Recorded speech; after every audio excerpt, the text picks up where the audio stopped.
কোথায় টিপটা কাটলাম? আমরা খুব সুন্দর একটা জায়গা। এখনো কিন্তু এই দেখেন গাড়ির পিছনে যে সবকিছু আছে। সবকিছু রয়েছে। আজকে না আসলে অ্যাকচুয়ালি গতদিন আমাদের 2025 সাল না? দুজনেরই খুব প্রিয় মানুষ মাসুদ ভাইয়ের জন্মদিন ছিল। কততম জন্মদিন? বাংলাদেশে এটা বলা যাবে না আপু, এটা আমি বলতে চাই না। বাংলাদেশের one of the best beauty expert Masud খানের বার্থডে ছিল।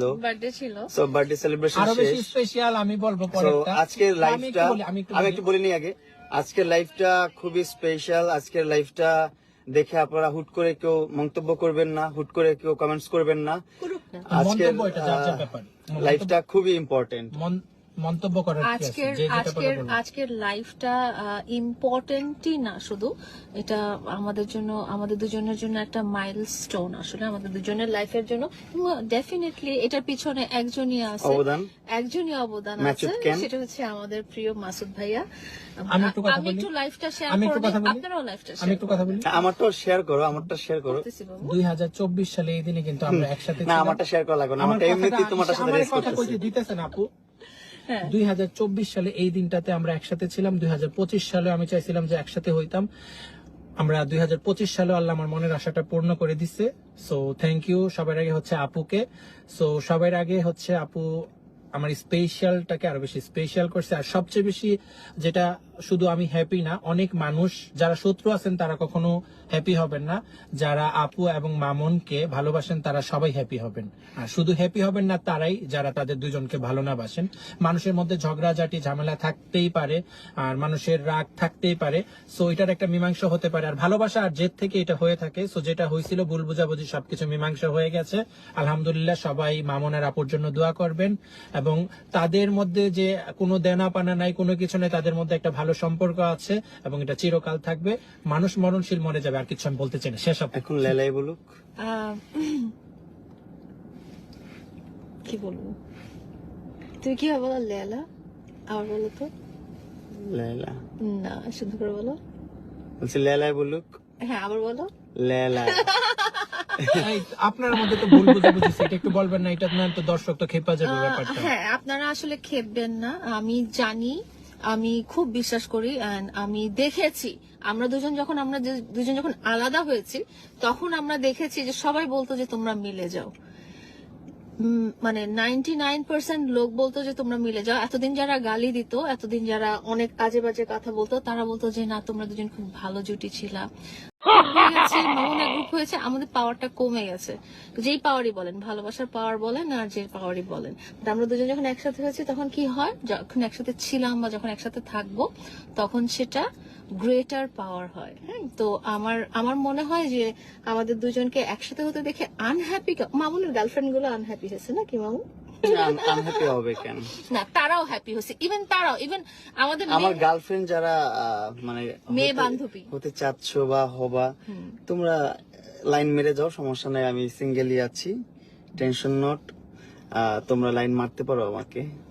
সো মামুন যদি আর সিঙ্গেল লায়লাকে যারা লাইন আমি মারতে বলি চাও মামুন, তারা- তুই কি ভাবছ তাহলে লাইলাপু কিসে? তারা- লাইলাপু সিঙ্গেল আছে। হ্যাঁ, লায়লাও সিঙ্গেল, লায়লাকেও লাইন মারতে পারো, নো প্রবলেম। না, লাইলাপু লাইন এখন মারতে চায় না, আমরা একজনের সাথেই মারতে চায়। আমরা একটা গুরুত্বপূর্ণ কিছু বলেন। কথা বলতে আসছি এই লাইভে। গুরুত্বপূর্ণ কথাটা হচ্ছে, প্রথমেই গুরুত্বপূর্ণ কথা হচ্ছে যে থ্যাংক ইউ মাসুদ ভাইয়া। মাসুদ ভাইয়া কিন্তু আমাদের দুজনের জন্য অনেক তুমি গুরুত্বপূর্ণ কথাটা বলো আগে। অনেক হ্যাসেল পোহাইছেন এবং অনেক অসম্মানের শিকার হয়েছেন। আমার কাছ থেকে বকাঝকা শুনেছেন, মামুনের কাছ থেকে বকাঝকা শুনেছেন। ওনার লাইফটা বকাঝকাতেই কেটেছে। মামুন একটা জিনিস বলতো যে লালা যখন মামুনের উপর রাগ করে তখন রাগটা মামুনের উপর না ঝেড়ে মামুনের বন্ধুদের উপরে আশেপাশে ঝাড়ে, যারা আছে আশেপাশে আছে তাদের উপর ঝাড়ে। তো মামুনের উপর যখন আমি রাগ করতাম তখন দেখা যেত রাগগুলো মাসুদ ভাইয়ার উপরে যাইতো, কিন্তু ভাইয়া এত ধৈর্যশীল, সে কখনো কিছু মনে করে নাই। সে আরে আরে আরে আরে এখন কেউ কল করেন না, আমরা যেহেতু লাইভে আছি এখন কলগুলো করে না। আসল কথাটা তুমি বলে নাও। আসল কথাটা হচ্ছে ওর সাথে আমার ভালো একটা রিলেশন ছিল, আপনারা সবাই জানেন। আর রিলেশনের যে কোনো রিলেশনেই আমি বললাম, গত প্রিভিয়াস আমার যে ইন্টারভিউ আছে সেখানেও বলছি যে যে কোনো রিলেশনেই ঝগড়াঝাটি থাকে, ব্রেকআপ থাকে, ডিভোর্স থাকে। সো ওর আর আমার মধ্যে যে একটা রিলেশন ছিল তার মাঝখানে আমাদের ব্রেকআপ হয়ে গেছে। আমরা আমাদের মতো করে লাইফ লিড করতেছিলাম। তারপর হয়তোবা আমার কিছু কথা খারাপ লাগছে, তারপর ওর কথা আমার খারাপ লাগছে, মিলে ঝিলে ও যেভাবে পারছে আমাকে কষ্ট দেওয়ার চেষ্টা করছে, আমি যেভাবে পারছি ওকে বুলিং করে কত কষ্ট দেওয়ার চেষ্টা করছি। কষ্ট দিছো?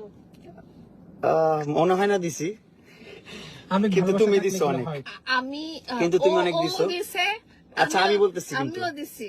হ্যাঁ, তুমি বেশি দিচ্ছ, যাই হোক। আচ্ছা, আমি বেশি দিছি, ঠিক আছে, আমি খারাপ। আচ্ছা, তারপর এখন যে জিনিসটা চলতেছে যে সবকিছুর মধ্যে যে মামলা মোকদ্দমার বিষয়টা, যে মেইন টপিক যেটা আমরা বলছি, যেটা নিয়ে আজকে লাইভে আসা।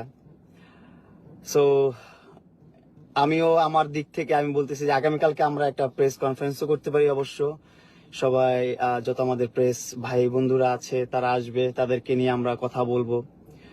আর আমরা চাচ্ছি সেটা বলে তো এখন অর্ধেকটা আমি বলে ফেলছি, আচ্ছা, জাস্ট একটু আছে বাকি।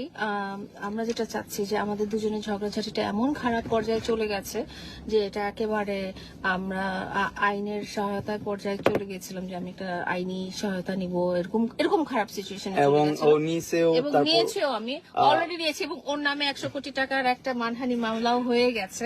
100 কোটি টাকা ওইটা জানি না, ওইটা বিষয় না, কিন্তু বিষয় হচ্ছে যে প্রিভিয়াস যে দুইটা মামলা যেটা মানে যেগুলো নিয়ে অনেক হ্যাসেল পোহাতে হচ্ছে, আমার জীবনটা অনেক ডিফিকাল্ট হয়ে গেছে, যেটা ওকে বললাম। ইভেন ও বুঝতে পারছে বিষয়টা, যে বলো ঠিক আছে আমাদের মধ্যে যা হয়েছে, এখন মামলা মোকদ্দমার যে বিষয়গুলো আছে এগুলো আমরা শেষ করে ফেলতে চাই। তো আমি ওরে রিকোয়েস্ট করছি যে প্লিজ শেষ করো। ও বলতেছে ঠিক আছে শেষ করে ফেলি। তো এই জিনিসটা আমরা বললাম যে তাহলে ডিসাইড করলাম, যেহেতু আমরা সোশ্যাল মিডিয়া পার্সন, যেহেতু আমরা পাবলিক ফিগার, এবং আমাদের পার্সোনাল ব্যাপারগুলো যেহেতু আপনারা জেনেছেন, সো এই আমরা যে মিটমাট করে ফেলতেছি সেটাও এটাও আপনাদেরকে জানার অধিকার আপনাদের আছে। কিন্তু সো এখন বাদ বাকিটা তুমি এখন নিজ মুখে বলো যে কি কি হ্যাঁ, করতে এখন- চাচ্ছি, এখন আমাদের স্টেপ গুলো কি, মানে step গুলো- মামলাটা নিয়ে হ্যাঁ, সেটা step- বলো। মামলা কেন, আরো অনেক কিছু নিয়ে বলবো। বলো। যে আসলে মামুন আমার আমাকে চুলগুলা যেমন চ্যাপ্টা হয়ে গেছে, টুপি পরে থাকতে, আমি টুপিটা পরি আবার। কিন্তু আপু না, টুপি পরা দরকার আছে তোমার? নো, সুন্দর লাগতেছে। এই টুপিটা সুন্দর, আমার মাথায় গুলিস্তান থেকে। আমরা কিন্তু টুপিটা গুলিস্তান থেকে গত বছর কিনছিলাম। গত বছর না, আরো 3-4 বছর আগে। না, লাস্ট টাইম আমরা কতগুলো টুপি কিনলাম না একসাথে? আরে এটা 3 বছর আগে। আরো না বাবু, 3 বছর আগে তো 3 বছর না, 2 আবার বছর। ঝগড়া লাগে না, আমি একটা লাঠি দেই না, লাঠি দেই, আবার ঝগড়া লাগে, লাঠি বের করবো, এটা কই আমি বের করবো, লাইটা দিতে হবে করো। আবার লাগে। ওর কাজই হচ্ছে একটু পরে পরে ঝগড়া লাগা, আমি লাঠিটা নিয়ে এখানে থাকি। না, আমি ঝগড়াটে এবার আপুর হাতে দিব, মামুন ঝগড়াটে, Listen, এবার everyone, আপুর হাতে দিব, মামুন ঝগড়াটে, আপু এবার আপনার হাতে। সো আমাদের কথা হচ্ছে এটাই, আমরা হচ্ছে এখন সবকিছু বাদ দিলাম, আমাদের জীবনের যা ছিল প্রিভিয়াস সবকিছু বাদ, আমাদের নতুন জার্নি। আপনারা সবাই দোয়া রাখবেন, ভালোবাসা রাখবেন। আমাদের লাইফটা যারা দেখছেন তারা অবশ্যই পজিটিভলি নেবেন আমাদের লাইফটা।